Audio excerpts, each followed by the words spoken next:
वाला देश। सारे दुनिया में हमारे व्यापारी जाते थे। वो वास्को दी गामा को भी हमारे ये गुजरात का व्यापारी, वास्को दी गामा ने अपनी डायरी में लिखा है, वो गुजरात का व्यापारी पानी के जहाज लेकर के उसको मिला साउथ अफ्रीका में, उसको तो भारत मिला नहीं था।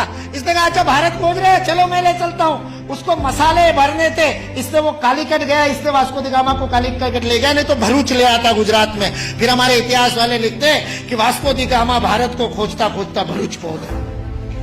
वास्को दी गामा को भारत के व्यापारी कान्हा भाई ने खोजा, मिल गया और उसको कहते को भारत खोजने, चल भाई मैं दिखाता हूं, चल मेरे साथ, और साथ में ले। ये वास्को दी गामा ने अपनी डायरी में लिखा है, वो बेईमान नहीं है, उसको छिपा करके इतिहास की किताबें लिखने वाले बेईमान। वास्को दी गामा की डायरी का उद्धरण दिए बिना हमारे को गलत इतिहास पढ़ाने वाले बेईमान है। वास्को दी गामा ने तो ईमानदारी से लिखा है, उसने ये भी लिखा है कि उस कान्हा भाई के जहाज मेरे जहाजों से कई गुना अधिक प्रगत थे।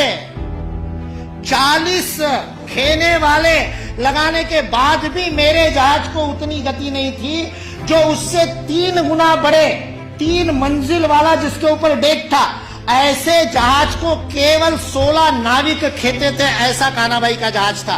भारत की विज्ञान और तकनीकी की स्थिति अंग्रेज इस देश में आए तब सारे विश्व से अधिक उन्नत थी। ये अंग्रेजों में से कुछ ईमानदार इतिहासकारों ने लिख करके रखा। इसलिए जो इस गलतफहमी में है कि अंग्रेज इस देश में नहीं आते तो भारत में तो कोई विज्ञान ही नहीं होता, वो इस बात को समझ ले कि अंग्रेज इस देश में नहीं आते तो केवल भारत का ही नहीं, विश्व का विज्ञान आज है उससे अधिक प्रगत होता है। अगर नेवी का देखा जाए तो भारतीय, अगर आप एक सरस्वती यंत्र सर्वस्व सरस्वती कंठाभरण उसमें देखेंगे, एक एक शिप का लगभग 80 मीटर तक, 78 to 80 मीटर तक के बड़े शिप्स बनते थे भारत में।